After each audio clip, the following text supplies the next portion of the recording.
हरिओम नमः शिवाय। जय माता की। आप सभी का हमारे YouTube चैनल जय माता की में बहुत बहुत स्वागत है। यदि आप हमारे चैनल पर अभी नए जुड़े हैं तो कृपा करके चैनल को सब्सक्राइब कर लीजिए और घंटी जैसे दिखने वाले बटन को भी दबा लीजिए ताकि आने वाली नई वीडियो आप तक पहुंच सके। आज हम करेंगे श्रावण महात्म्य का 27वां अध्याय। 27वें अध्याय में श्रावण मास के अन्य कार्यों के बारे में बताया गया है। भगवान शंकर बोले कि हे सनत कुमार, श्रावण मास में मनुष्य को जो अन्य कार्य करने चाहिए अब उनको सुनो। भगवान शंकर ने कहा, करक की संक्रांति से सिंह की संक्रांति तक सब नदियाँ रजस्वला हो जाती हैं, इसलिए उस समय नदियों में स्नान करना निषिद्ध है। समुद्र में गिरने वाली नदियों में स्नान कर सकते हैं, इसमें कोई दोष नहीं लगता। कुछ महर्षियों का कहना है कि करक संक्रांति से दक्षिण दिशा में स्थित भगवान अगस्त्य के उदय काल तक नदियाँ रजस्वला रहती हैं। ग्रीष्म ऋतु में भूमि पर जो नदियाँ सूख जाती हैं वे भी रजस्वला रहती हैं।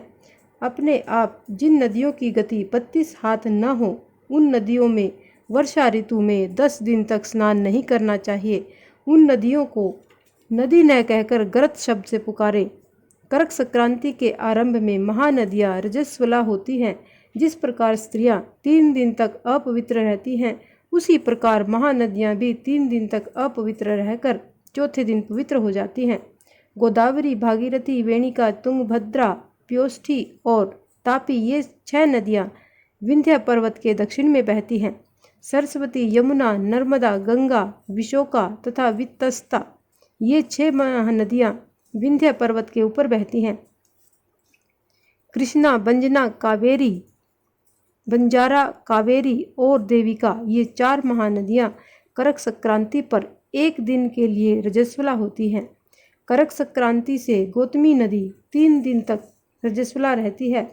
सरस्वती, प्लक्षधारा, यमुना, भागीरथी, नर्मदा, सरयू, सिंधु, सती, चंद्रभागा ये 9 नदियाँ और नद नाम से विख्यात शोण, हिरण्य, सिंधु, कोकिल, शतद्रु, घग्गर, अर्हित ये 7 नदियाँ पवित्र रहती हैं। ये कभी भी रजस्वला नहीं होती। सरस्वती, यमुना, गंगा, धर्मद्रवा ये नदियाँ सब काल में गुप्त रजोदोष वाली होती हैं। ये हमेशा ही पवित्र रहती हैं। नदी के तटवासियों को रजस्वला जन्म का पाप नहीं लगता। गंगा जल में रजोदृष्ट जल मिलने से पवित्र हो जाता है। श्रावणी उत्सर्ग, प्रातः स्नान, विपत्ति के समय, चंद्र और सूर्य ग्रहण के समय रजोदोष नहीं लगता। अब मैं सिंह की संक्रांति पर गौ प्रसव के फल को बताता हूँ। सिंह का सूर्य हो जाने पर जिसकी गौ ब्याई हो उसकी 1 मास में निश्चय ही मृत्यु हो जाती है। उस समय की गाय का प्रसव की शांति का उपाय सुनो, जिसके करने से मनुष्य सुखी हो जाता है। उस गाय को ब्राह्मण को दान कर देनी चाहिए। पीली सरसों तथा शुद्ध गाय का घी द्वारा होम कराना चाहिए। श्री सूक्त या शांति सूक्त द्वारा स्नान करना चाहिए। तिल और तेल की 1000 आहुतियाँ देनी चाहिए। सिंह राशि में सूर्य के आने पर अगर गौ ब्याई हो तो अनिष्ट की संभावना प्रबल हो जाती है। उसकी शांति के लिए अस्यावाम से तथा तय दक्षिणों मंत्र से तिल घी द्वारा 108 होम करने चाहिए तथा मृत्युंजय विधान द्वारा 10,000 हवन करना चाहिए। ऐसा करने से मनुष्य को किसी प्रकार का भय नहीं सताता। यदि श्रावण मास में किसी की घोड़ी ब्याई हो तो शांति यज्ञ करने से दोष मिट जाता है। अब तुम श्रावण मास में करक या सिंह की संक्रांति होने से शुभ पद्र दान के संबंध में सुनो। करक के सूर्य में संक्रांति में घृत यानी घी, गाय का घी, सिंह की संक्रांति में होने से छाते का दान करना चाहिए। यानी अगर करक के सूर्य में संक्रांति आती है तो गाय के घी का दान करना चाहिए और सिंह की संक्रांति में सोने के छाते का दान करना चाहिए। श्रावण मास में वस्त्र दान का बड़ा ही भारी फल होता है। श्रावण मास में भगवान श्री हरि की प्रीति के लिए साधक को घी से भरा हुआ घड़ा घी, धेनु तथा फलों द्वारा दान करना चाहिए। गाय के घी के समेत ही फलों का दान भी करना चाहिए।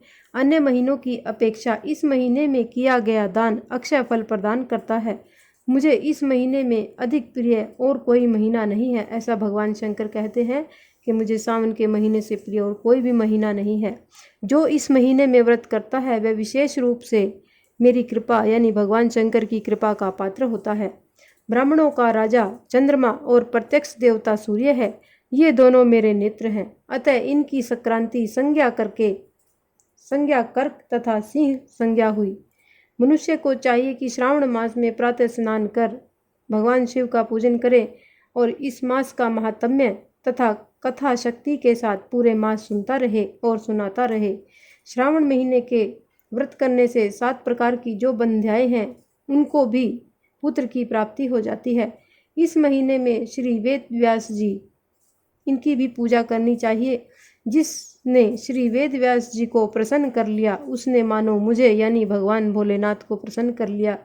जो श्रावण मास का महात्म्य सुनकर भगवान वेद व्यास जी का पूजन नहीं करता, यमराज उसके कान काटकर बहरा बना देते हैं। इसलिए इस मास में श्री वेद व्यास जी का पूजन अवश्य करना चाहिए। जो व्यक्ति भक्ति पूर्वक इस श्रावण मास के महात्म्य को पढ़ता, सुनता या सुनाता है उसको महान पुण्य की प्राप्ति होती है। जय माता की। इस प्रकार से हमारा ये 27वां अध्याय संपूर्ण होता है। इस प्रकार की अन्य रोचक धार्मिक कथाओं को सुनने के लिए हमारे चैनल को लाइक और सब्सक्राइब करें। धन्यवाद।